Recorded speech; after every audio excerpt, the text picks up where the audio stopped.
আমার আব্বু এখন প্রায় 85 ইয়ার্স ওল্ড। এখনও উনি লাউ গাছ, চাল কুমড়া গাছ, কলা গাছ, কলার G9 থেকে শুরু করে নরসিংদীর কলা আমার আব্বু এগুলো বাসায় লাগান। যদিও আমার বাসায় বারান্দায় ছাদে গাছ রাখার তিল পরিমাণ ঠাঁই নাই, আমি এতই গাছ কিনি। এখন এখন তারপরেও বৃক্ষ মেলায় আসার লোভটা আসলে সামলানো যায় না, তো প্রতিবারই এজন্য আসা হয়।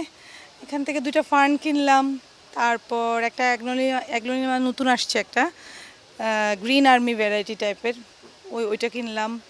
তারপর বাসায় আমার ছেলে আছে, আমি সাধারণত ইনডোর প্ল্যান্ট অ্যাডেনিয়াম, সেন্সিভেরিয়া এগুলো করি।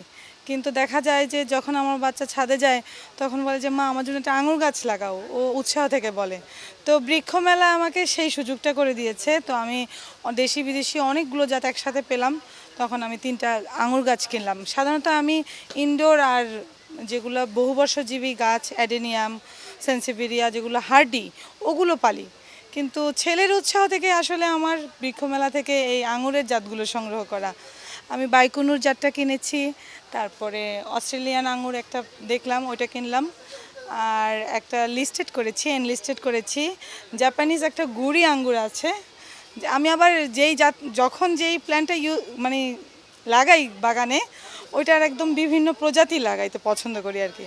তো ছেলের উৎসাহেই হচ্ছে ওর মানে আমার বাগানে ওর আঙ্গুর দেখার ইচ্ছা। তো আমার যেহেতু ছাদটা বড়, তার জন্য আমি চাচ্ছি যে একটা কর্নারে আমি আঙুরের একটা মাচা করে দিব। শাইখ সিরাজের অনেকগুলো আমি প্রতিবেদন দেখেছি বিভিন্ন জেলার আঙুরের, তো দেখে আমার মনে হয়েছে আমার ছাদটা উপযোগী আঙুর চাষের জন্য।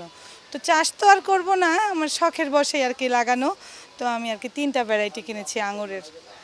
আমি ছোটোবেলা থেকে আমরা আব্বু থেকে পেয়েছি। আমার আব্বু এখন প্রায় 85 ইয়ার্স ওল্ড। এখনও উনি লাউ গাছ, চাল কুমড়া গাছ, কলা গাছ, কলার G9 থেকে শুরু করে নরসিংদীর কলা আমার আব্বু এগুলো বাসায় লাগান।